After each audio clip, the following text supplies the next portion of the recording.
Welcome to psychology. கோபம் கண்ணை மறைத்துவிடும். இதுதான் இன்னைக்கான டாபிக். இப்போ பார்த்தீங்கன்னா நம்ம கோபப்பட்டோம்னு வச்சுக்கோங்களேன், நம்ம என்ன பண்ணுறோம், நிதானத்தை இழந்து என்ன பண்ணுறோம், யார்கிட்ட பேசுகிறோம், எப்படி பேசுகிறோம், அது அப்படியே மறைத்திரும். அதுதான் கண்ணு மூடி தெரியாமல் பேசுகிறாங்க அப்படின்னு சொல்கிறாங்க. ஸோ கோபம் அப்படியே கண்களை மறைத்து விடும். நம்ம நெருங்கியவர்களை, நமக்கு பிடித்தவர்களை எப்படி பேசுறதுன்னு தெரியாமல் பேசி நம்ம ரிலேஷன்ஷிப்புக்கு எடுத்துப்போம். ஸோ நம்ம என்ன பண்ணணும்னா, கோபம் வந்தால் நிதானத்தை அதிகரிச்சுக்கணும், அதை பெருக்கிக்கணும். அதாவது நம்ம பொறுமையை கடைபிடிக்கணும்.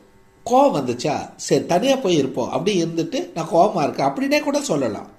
ஸோ கோபம் வந்துட்டா நம்ம ஒன்று தனியாக போய் இருந்துடணும், இல்லாட்டி நிதானத்தை கடைபிடிக்கணும். பொறுமையாக இருக்கா பழகிக்கணும், இல்லாட்டி ரிலேஷன்ஷிப், அதாவது உறவு கெட்டு போயிடும். அதாவது அதோட தன்மை குறைந்து விடும்.